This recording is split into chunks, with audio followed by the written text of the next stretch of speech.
കാട്ടാനാക്രമണത്തിൽ കൊല്ലപ്പെട്ട പാൽരാജിന്റെ കുടുംബത്തിന് നഷ്ടപരിഹാരം നൽകണമെന്നും തോട്ടം മേഖലയിലെ വന്യമൃഗശല്യത്തിന് ശാശ്വത പരിഹാരം കാണണമെന്നും ആവശ്യപ്പെട്ട് കോൺഗ്രസിന്റെ നേതൃത്വത്തിൽ മൂന്നാർ ഉദുമൽപേട്ട അന്തർ സംസ്ഥാന പാത ഉപരോധിച്ചു. ഉപരോധ സമരം മുൻ എംഎൽഎ AK മണി ഉദ്ഘാടനം ചെയ്തു. കഴിഞ്ഞ 3 മാസത്തിനിടെ മൂന്നാമത്തെയാളാണ് കാട്ടാനയുടെ ആക്രമണത്തിന് ഇരയാകുന്നത്. ഇതിൽ 2 പേർ മരണപ്പെടുകയും ഒരാൾക്ക് ഗുരുതരമായി പരിക്കേൽക്കുകയും ചെയ്തു. ചൊവ്വാഴ്ച വിവാഹ ചടങ്ങിൽ പങ്കെടുക്കുവാനെത്തിയ തമിഴ്നാട് സ്വദേശി പാൽരാജ് ഭക്ഷണം കഴിച്ച് സമീപത്തെ വീട്ടിൽ ഉറങ്ങാൻ പോകുന്നതിനിടയിലാണ് ആന ആക്രമിച്ചത്.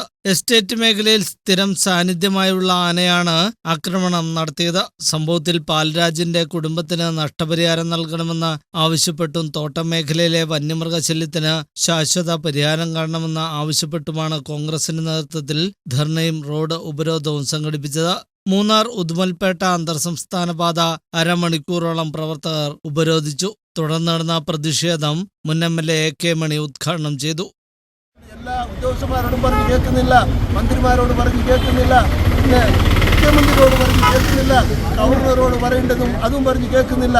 ഇനി മോഡിയോട് അല്ലാതെ വേറെ പറയാനൊക്കെ ആരാളുള്ളത്? മോഡിക്ക് ഇതൊക്കെ ഒന്നും ചെയ്യാനും ഒക്കില്ല. അതുകൊണ്ട് ഞങ്ങളെ സംരക്ഷിക്കുവാൻ വേണ്ടിയുള്ള ഉത്തരവും കേരള സംസ്ഥാനത്ത് ആരാണ് പറയുന്നത്? ആ ഭരണക്കാർ ഞങ്ങളെ സംരക്ഷിക്കുവാൻ വേണ്ടി ഉത്തരവാദിത്തം ഏറ്റെടുത്ത് സംരക്ഷിക്കണം.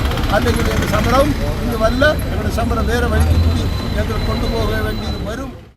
കോൺഗ്രസ് മണ്ഡലം പ്രസിഡന്റ് നെൽസൺ അധ്യക്ഷത വഹിച്ചു. G Muniyandi, S Vijayakumar, D Kumar തുടങ്ങിയവരും പ്രവർത്തകരും പങ്കെടുത്തു. News bureau, Munnar.